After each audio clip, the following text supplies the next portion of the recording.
and very interested in combining the music of, well, in this particular case, Asia and with Western ensembles. And you'll see other cultures as well, mostly Chinese, but also Persian. And so we have in Vancouver a fairly large intercultural or multicultural situation, and this is so we're well supported by the Canada Council. You can see Canada Council for the Arts. They encourage this, but it's not entertainment. It's art, music, and it's study and trying to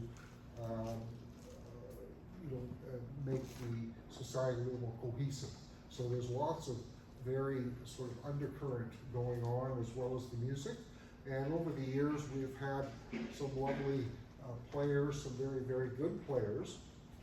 But as Rita has said, not necessarily a lot of connection with the Japanese in Vancouver. So what we're going to do is, bring the players to Vancouver, and you'll see some of them. And we've also worked with players from Europe as well. So. So shall I? Oh yeah, please go ahead. Yeah. So we are did he tell you who we are? Yeah. Okay. So I'm Rita, Ueda, and he is Mark Armamini. We're collectively the AU ensemble. But we were asked to put together a presentation on the intercultural music, which is the kind of, and we're composers actually. We don't play the shakuhachi at all, and we do this kind of composing that combines the many cultures that live in Vancouver, in Canada. There isn't a whole lot of I'll be filming a little bit. Oh, Yeah, please, yeah. go ahead. Thank you. Yeah. So, did you want to set up or? Oh, you're fine. I'll Yeah. just be filming here and there. Yeah. So. Okay. Yeah. Yeah. So there isn't a whole lot of repertoire, let alone repertoire that includes shakuhachi. But our strategy is to do a presentation today, and perhaps we can find shakuhachi players that we could work with in the future. So rather than to explain what we do, maybe we'll play a piece I had written for a very wonderful ensemble in Vancouver called the Vancouver Intercultural Orchestra, and it has a full complement of Western chamber orchestra plus many musicians from the various ensembles cultures that live in Vancouver. In this case, it's a nonat, and maybe I'll play it first, and then there's no shakuhachi, unfortunately. It's a 10-minute piece though. So,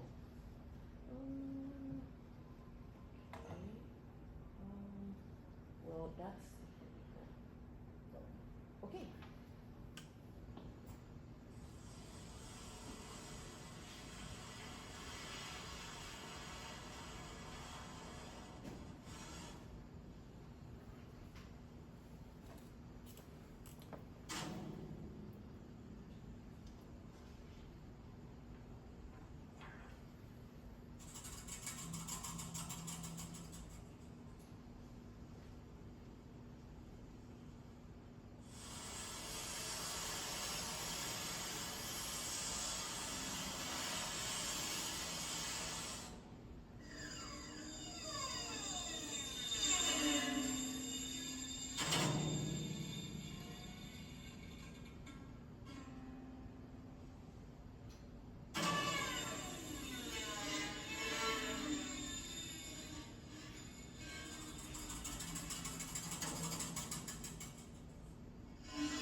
something like that. Thank you. So, I think you should explain, yes, Mark, don't. if you don't mind.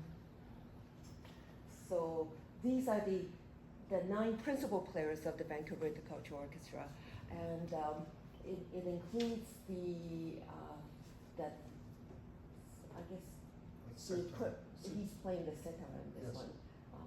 Suwataru, he normally plays the guitar, but this is the sitar, Persian sitar, and Chinese erhu, niko desu ne. The Persian santuru, and well, this is a Western viola, Persian oud, and double bass, well, you have the flute, you know. This is a Chinese version of the show, the sheng, and clarinet, and percussion. The Western So- instruments don't matter. Yeah, well, it took this was a lot of effort, actually. I had worked with each of the individual members before. It's one thing to write for one culture, but when you combine more than two cultures at once, it's a lot of issues came up. So the Vancouver Intercultural Orchestra, VICO, at the time Mark was the artistic director, and when this commission came my way, he had arranged for 2 workshops, and I spent maybe 6 hours learning the instruments individually on how to compose for the instruments. Just to give you an idea of how like you saw the beginning, the way the santur player was playing with a stick. That's not how the santur is traditionally played, obviously. But a few minutes later, I did ask him to play traditional fashion, but in structured improv, in the style of my own teacher, Earl Brown. So the score looks. The score does not look like a regular score, and it is graphic. I have seen many presentations like this where the score is written in Western style, with time signature, key signature. The players have their they can hardly see the conductor, right? And also I'm tired of watching intercultural performances with Western instruments where. I hate to say it, the intercultural players are doing all the heavy lifting, right? They're the ones that have to learn how to read Western notation, count Western time, follow the conductor, and then the conductor sometimes will turn around and go, "You're out of tune," right? And this I didn't ask the players to adjust to each other's tuning. Hopefully you could tell it was not in A440, it was not in equal temperament. It's this style, and before the rehearsal for this piece started, there was a big dialogue with the players. How are we going to play in tune? And actually this player, he finally stood up after 20 years as a Canadian and says to the ensemble, "Look I can play in tune, I can play in equal temperament," but he said every time an ensemble tells him to do this, it upsets him because he says to me, "No, that's not Chinese," right? So I said, "Fine then, just play in your own tuning. I think it'll be fine." So it doesn't sound offensively out of tune, right? Hopefully. His melodies kind of carried the piece. Yeah, and actually, what I had done is I had given him Japanese aitake chords. And because he said to me, there is nothing the show can play that the shun cannot play better. And I said, "Oh, really? Okay, then." Yeah, right. Invitation. Yeah, so I gave him aitake chords, and then he said to me, "This came from China?" I said, "Yes, look." And I gave it to him in Japanese aitake in notation, and then he went, "I can't read this." I said, "Oh." So in the end, I wrote out the aitake chords for him in Western notation, and then he said, "Okay, and I'll play Chinese style." And that was Aitake. Everything he is playing in this piece was given to him in Aitake, and then that did not sound like Aitake, right? Yeah, you just don't know what you don't know until you do a project like this, because it's never happened before. 日本語で大丈夫ですか？大丈夫ですか？ Yeah. So this was 2021. You can see everybody's wearing masks. It was one of the first recordings. Shall I play something by Mark for just a little bit? He's a very different composer. I'm opposite. Yeah, everything I say, we're opposite to each other. It's very well shot. Yes. Very, Yeah. yeah. Yeah, well, it was the Canadian government generously gave musicians COVID support to hire musicians, keep ensembles employed, and what we did is we just produced videos and learned how to produce videos. Which one would you like, Mark? The night song dance. I Night think. song dance? Okay. I think this should, oh no, it's this one. Okay. So this is another very wonderful intercultural orchestra in Taipei, in Taiwan, called the Little Giant Chinese Chamber Orchestra. They're basically a Chinese orchestra, but they are open to playing intercultural projects. So this is in combination with the. It's the same one, it's all. It's well, the Vico players, the Urhu, the Western players, and this side, these are all Vico players, and then these are the two players from the Little Taiwan. Giant Ensemble, and then the conductor is from the Little Giant Ensemble. So this is from the Taiwanese tour of Vico in last year.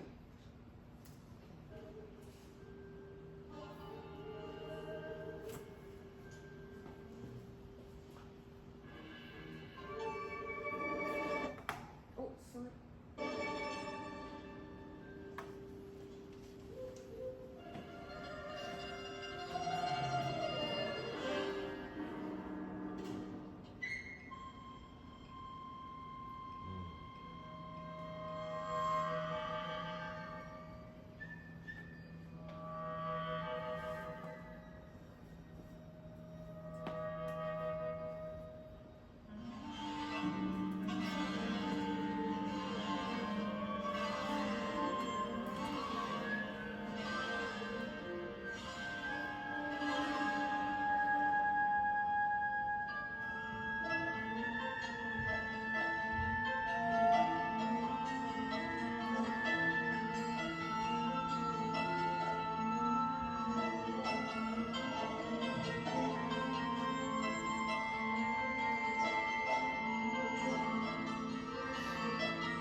sorry. Picky cat.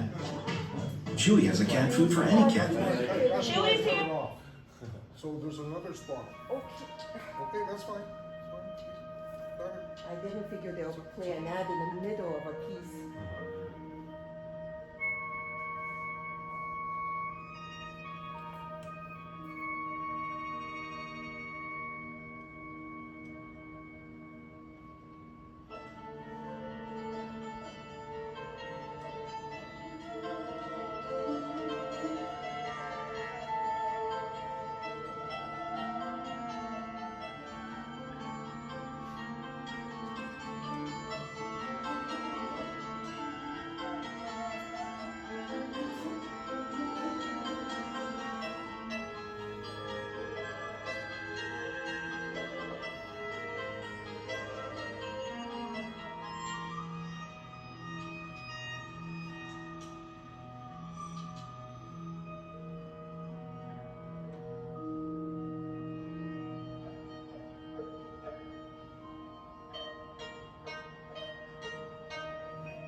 Okay.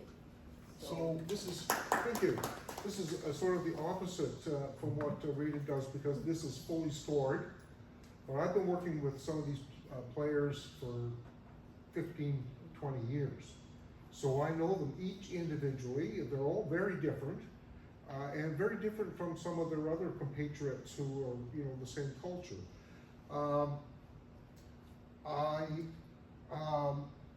Then, you know, part of the other thing is how to orchestrate and how to combine the players with the lines. I don't really write tonal music per se, but I try to reinforce each other. But the instruments are generally quite light. And, you know, the shakuhachi fits perfectly in this kind of thing, but we just don't have that person to do that. And it's a very sort of not heavy, as I said, it's light. There's lots of ornamentation, lots of color that I try to bring out. That's one of the things that I try to do mostly, is try to use the colors of the instruments that are mostly extended techniques. Most of the players that we have with this orchestra are trained in their traditional cultures. And then they come to Vancouver and they do their traditional playing, but also for this, they do need to follow the conductor, they need to listen to the ensemble, that kind of very different techniques.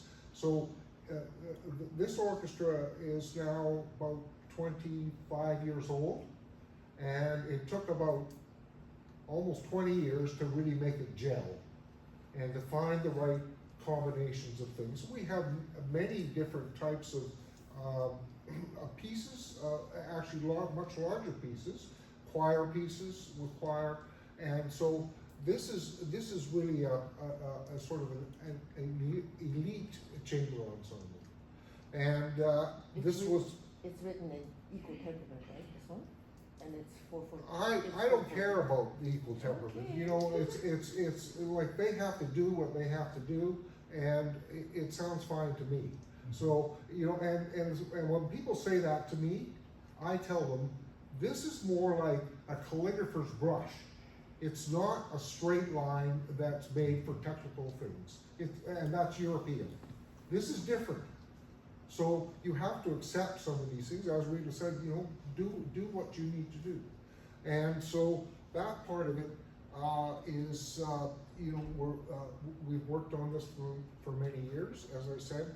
And so it's, this is really our first real big international kind of exposure. And this is actually in Taipei, and this was their traditional arts festival. So we were very pleased to be able to do this.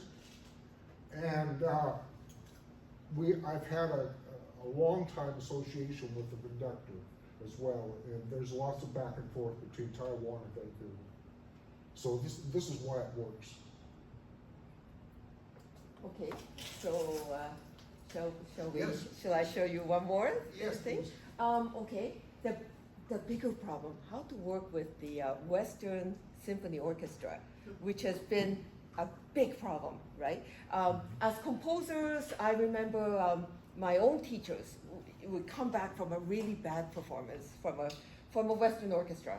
And he's saying to me, and it's always a he, because, you know, and says to me, "Oh, it was terrible.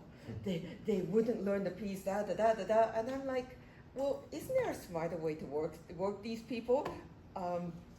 Can't you use a little bit more social skills?" And then he says to me, "You'll see." And I said to him, "You'll see." So 40 years later, here's a. Maybe I'll show you the concerto I wrote for, I'll show you this one in a minute, but Bloom for my Koto concerto.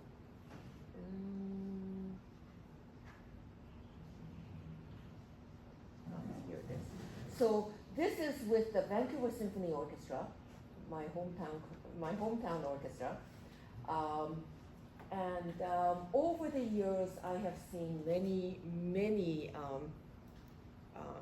pieces that I thought could have been done better, just because they just don't know how to work with soloists outside of their own tradition. And of course, why would they? So this collaboration started when the symphony orchestra asked me to write a piece. They arranged for a commission. Then I said, could I have a Japanese soloist? And but they didn't know what to say. So they asked me to nominate a couple of people, and of course that would never be done in a Western commission. Last time I worked with them, I named the instrumentation, and that was the end of story because that was a Western situation. With the Japanese soloists that they didn't know, they wanted me to nominate a koto player, a sho player, and a shakuhachi player, and they chose the koto, and then they realized after I sent in the score, they immediately phoned me back and said, "Why do you need so much space on the stage? Are you going to dance?" And I'm like, "What are you talking about? Koto is, the size of a surfboard, right?" Then they realized they thought the koto was a shakuhachi.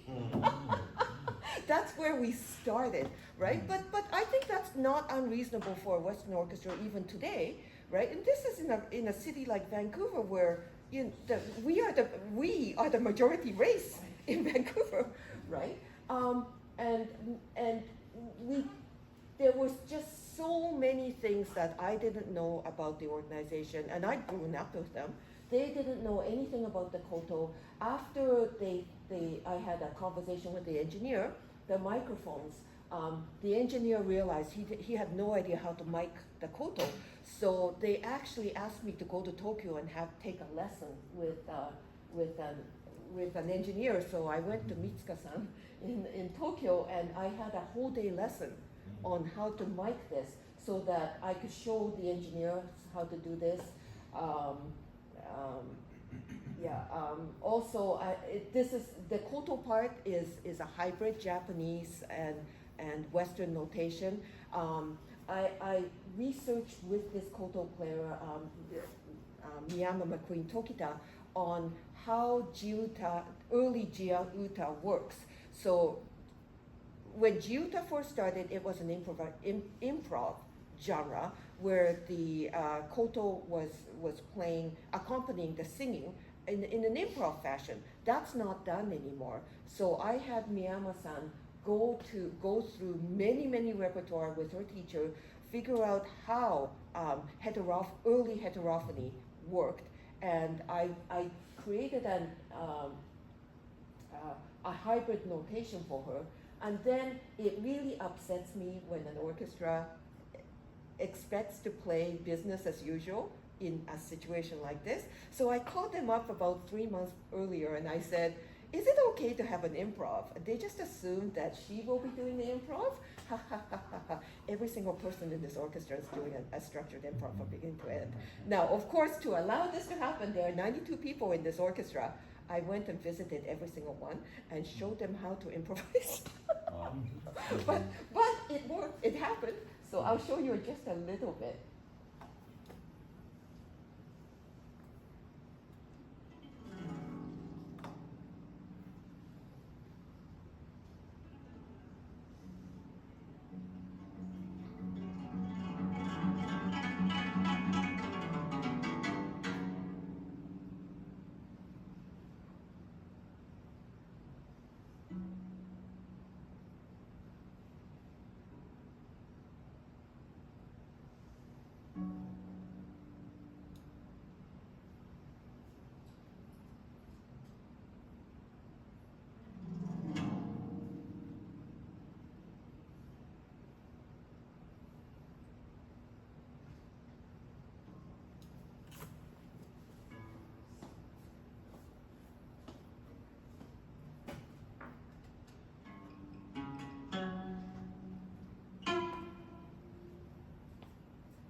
it's a 20-minute concerto, and so it's a full-length concerto. So just the many things we did not know until we started this project.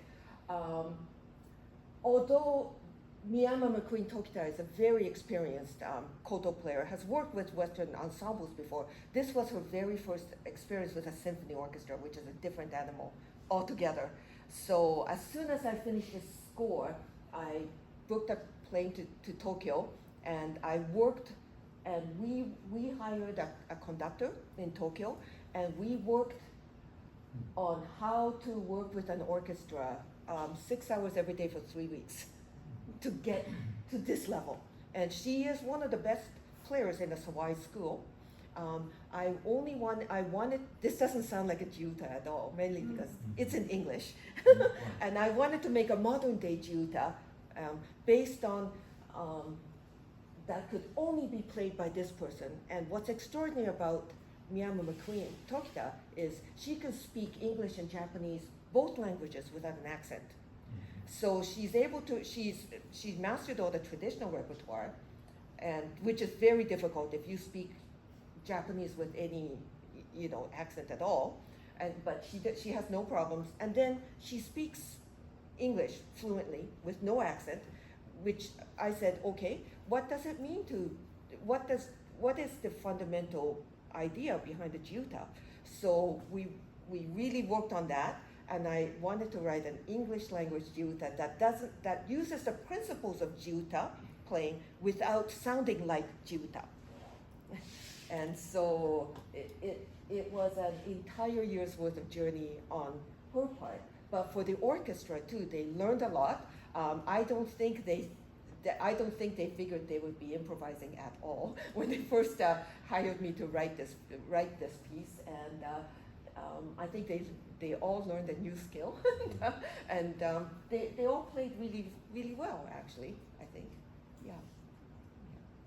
So yeah. Would you like to play another piece, or do you want? Well, I think, is there any questions so far? Anybody have something Yeah. to say? I'm curious about how you worked with the notation issue for the orchestra, also in terms of inviting them for the structured improvisation, and curious also about your perspective on Yeah. Well, working with them. Well, maybe I'll just show you a little bit of the score. Love to, thank you. Yeah. You need to press the full screen option. Let me Yeah. get rid of Shrink it. that, and then here, Bloom.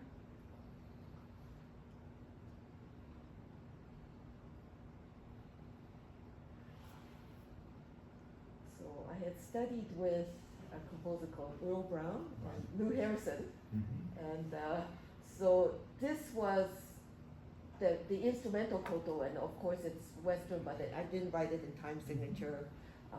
I didn't want to have the players work in. So this was a hybrid notation for the jiuta.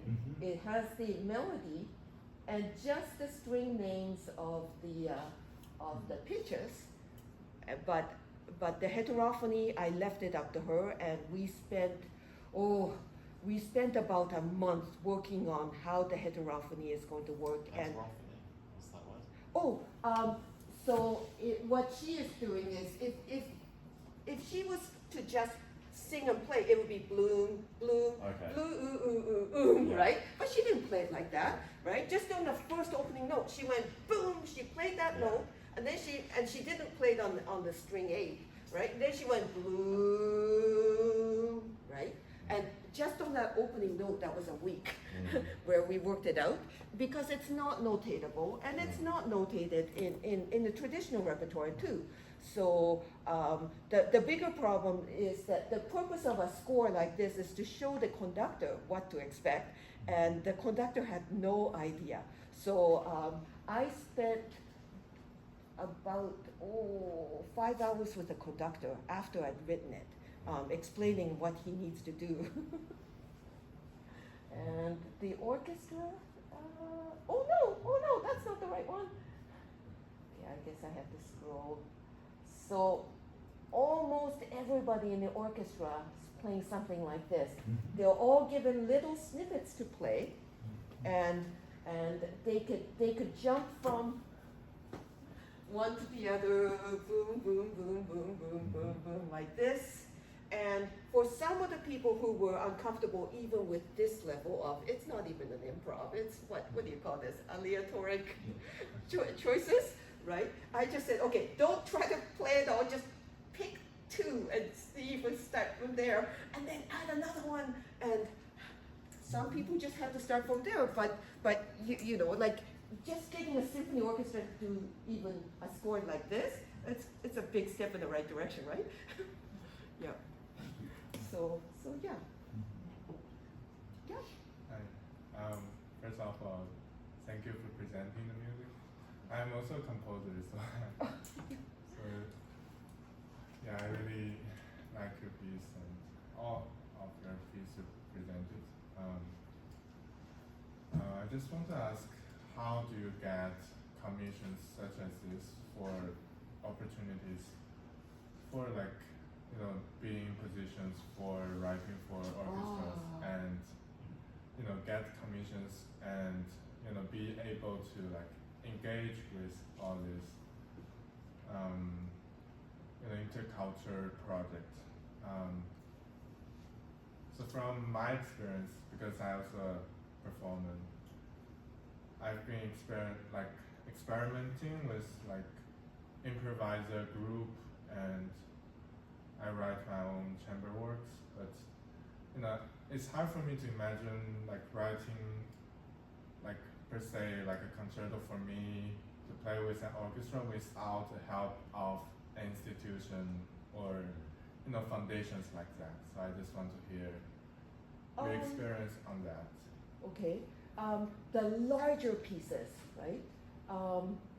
Such as this one, Birds Calling from the Canada Indy. This was an enormous project. It's a 30-minute concerto, double concerto for Shou, Sheng, and Sona, which is a charamera. And that one, of course, that one required sponsorship, and I did have a sponsorship from the Azrieli Foundation.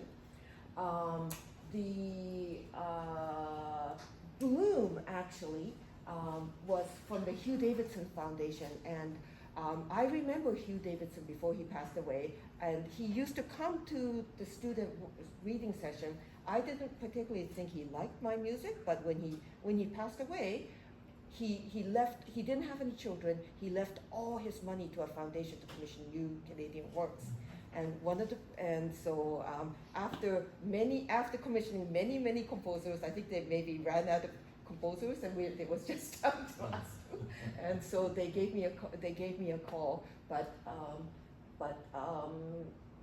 also in the case of Mark, he ran his own orchestra, but we also run our own chamber ensemble. In terms of my non-sponsored works, I have let's see, I've written maybe 8 concertos in the last 3 years. 2 were sponsored.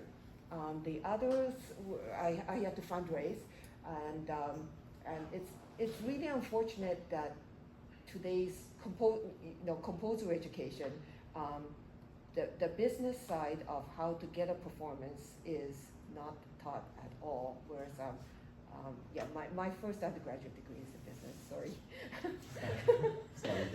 Yeah, and well, it's not just that. It's also the composers who have even in the Western tradition, who have actually honed their business skills to run orchestras, conduct orchestras, fundraise for orchestras. If you can't conduct, you should help some other way. And Mark has also spent many years raising funds. I think basically the government is supporting this because Canada is a multicultural place. There is no natural connection. So the orchestra you heard before from myself, that's what we did to do that. But we still had to say, this is it. We had to fight the orchestras who said, no, this is no good, it's out of tune, it's whatever, all that stuff. And basically we proved them all wrong, but it took 20 years.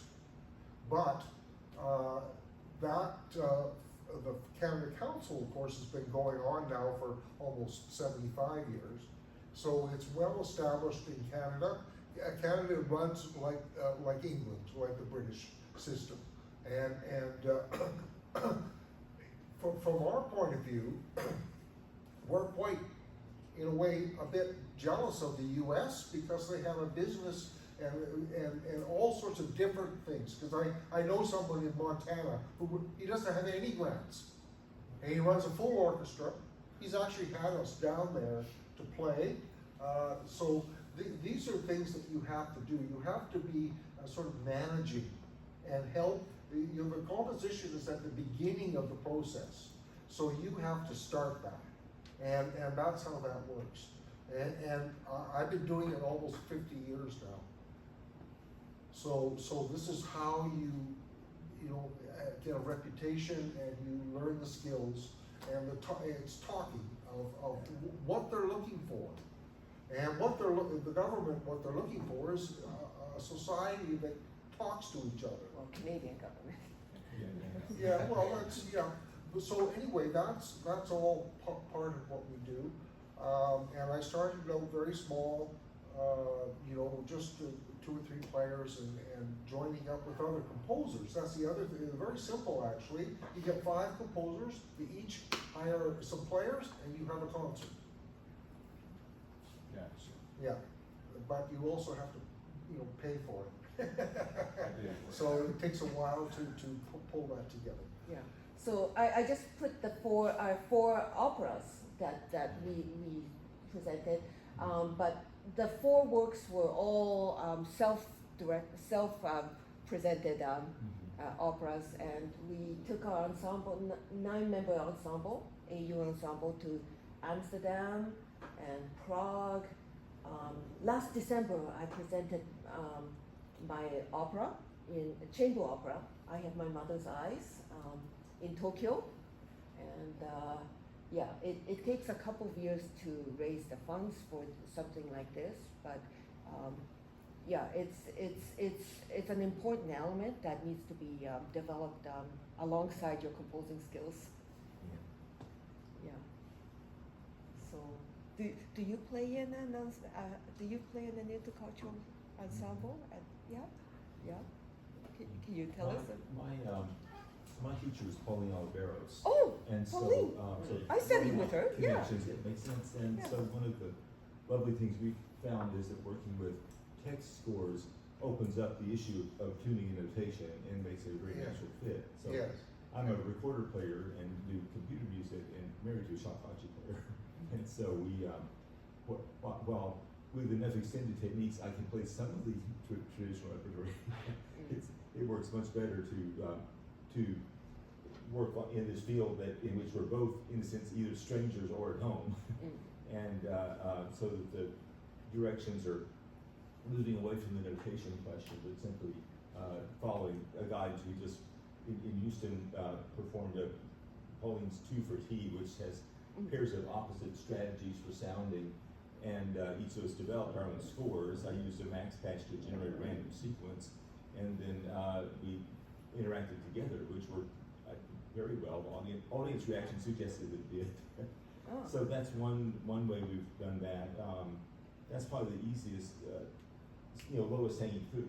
I really have great respect for the notation challenges that you really are working well with. Yeah. And that depends on much other information.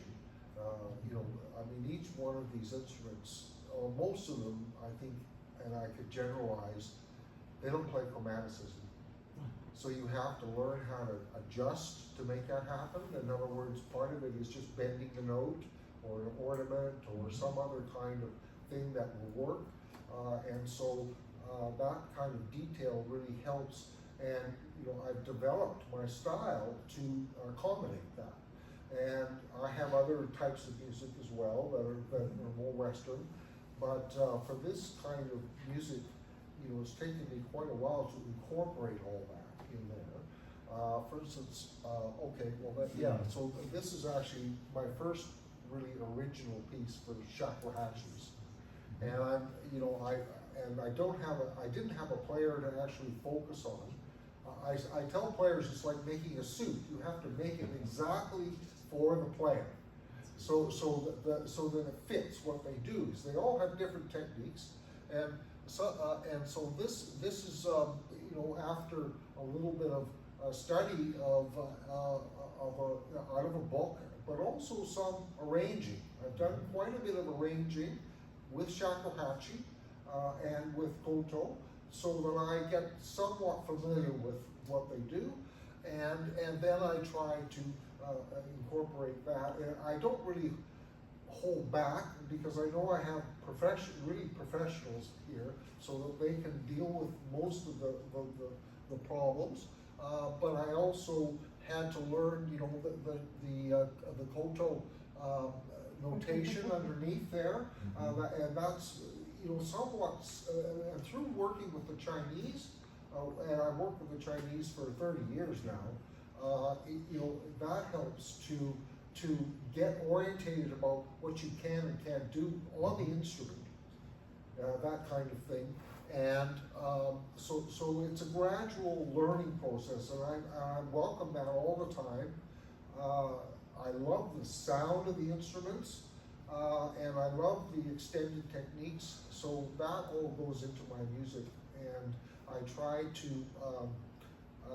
you know, make the player comfortable. That was one of my very first understandings of how this works.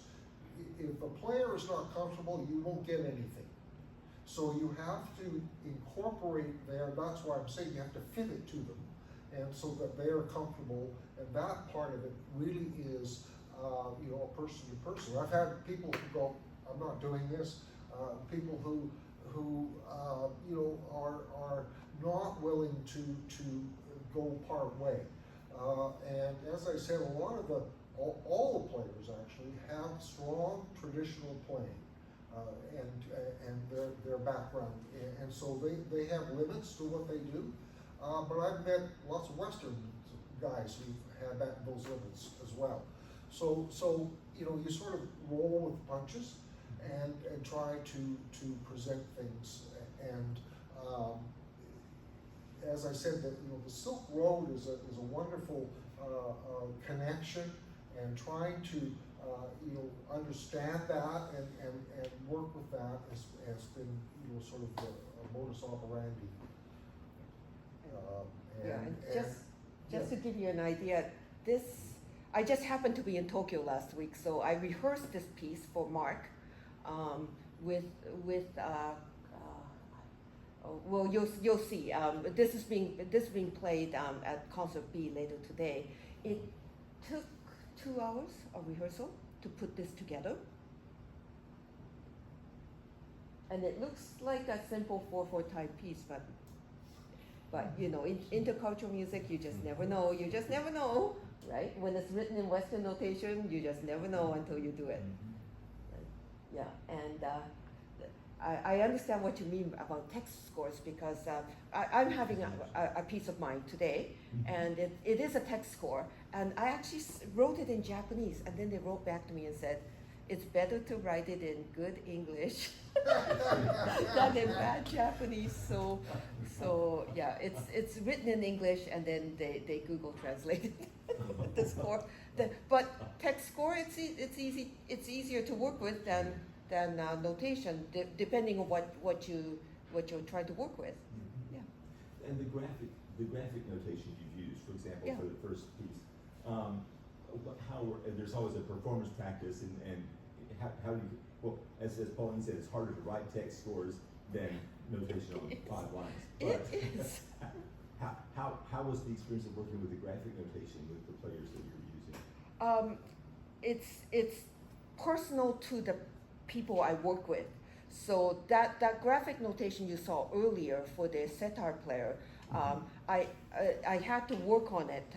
It was a full day working online with this person because it was the middle of COVID, and it was great because Vico understood that that's what it would take because they knew I would not produce a normal score. I was given a budget of time that they had paid the individual players so that I could spend time developing the graphic notation. I wouldn't just create a Western style like graphic notation the way you see mine is as Western as Western notation. Yes. Yeah.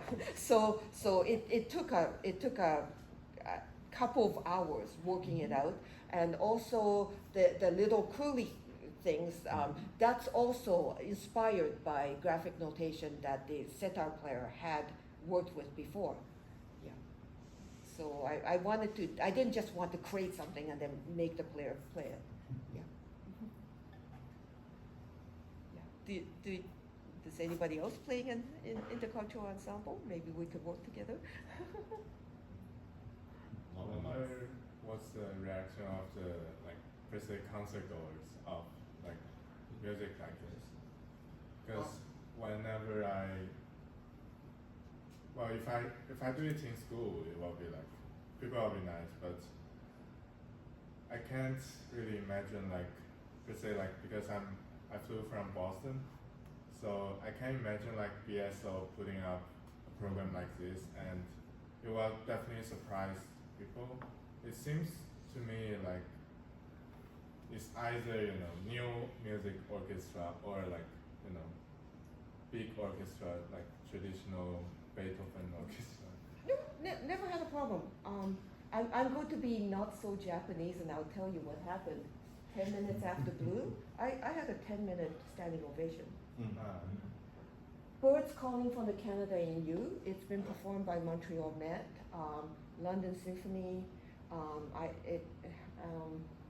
What is that orchestra in New York? Not the Knights, but what was the orchestra that played it? St. Luke's, and it was performed at the Lincoln Center. I got a 10-minute standing ovation. So I don't think people are negative to new music. I don't think I've worked with a lot of orchestras, and I've never had a bad experience ever. Not just from the orchestra, but from their audience base too, right? That first piece, okay, I'm going to be not so Japanese, and I'll tell you, it won the Jules Leisure Prize. It's the top prize for best Canadian chamber music.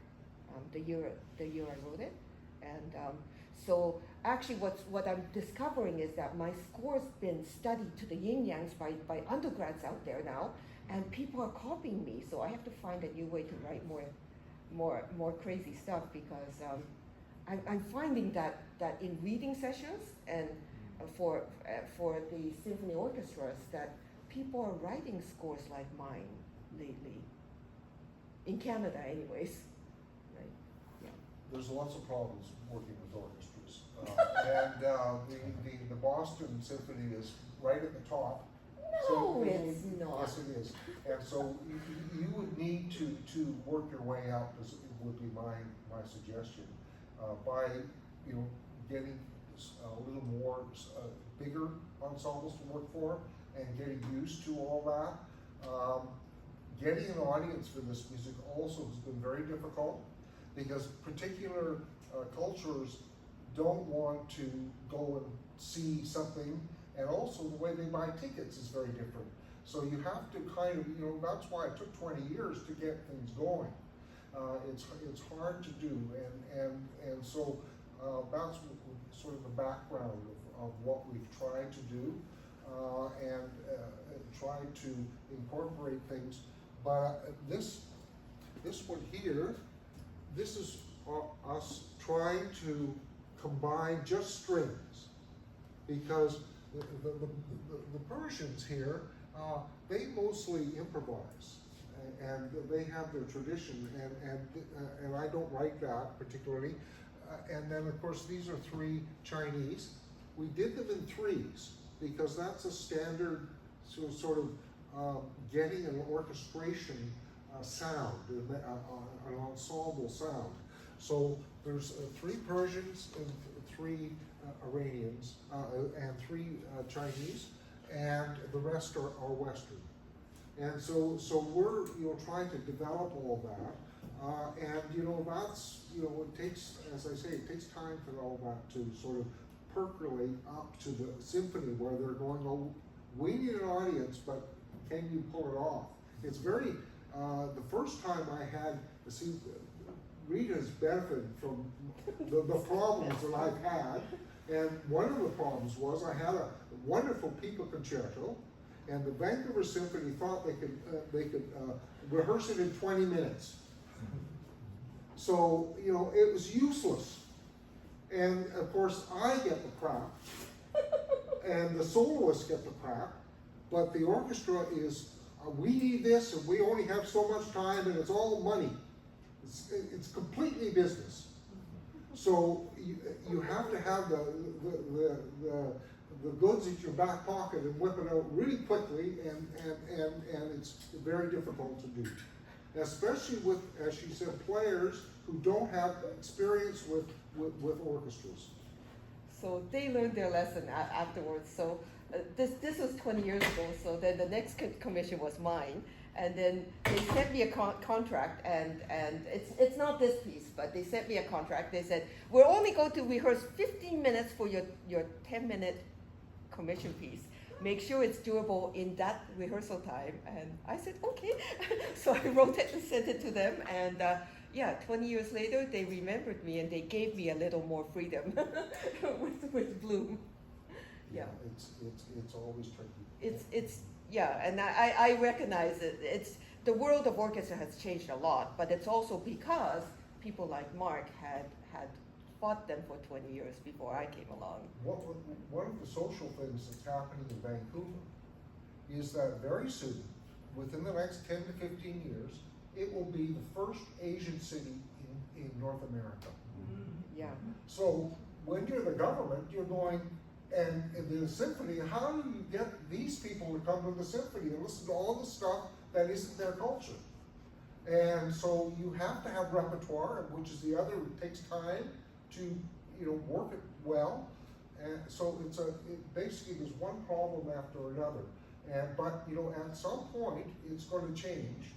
And I had a teacher who We have to finish, Mark. yeah, who was very into the Shakuhachi, and but he had a lot of troubles getting attention, and people were saying it's too traditional, it's irrelevant, all that kind of thing. And so that's what pervades, and they're actually, the musicians protect their turf. And so if you're going and getting stuff going and they're not part of it, it's difficult. Okay, so we have to wrap it up, Mark. Yeah. So Anyway. Thank you for coming to our scattered, chatty workshop, and our business card has AU Ensemble. My material is actually on my website, ritaueda.com. So please check us out, and perhaps you'd like to work with us sometime. Great. Thank you. Thank you for coming. Yes. And we have a couple of pieces at, I think it's 3:15 in the black box today, downstairs there. We have this, the pieces that we just written for the Shakuhachi 5, actually. So you'll get a great performance on it, which I like. Thank you. Thank you. And we do have cards here. I for anyone. handed them out there. You'll lose somebody who came in after.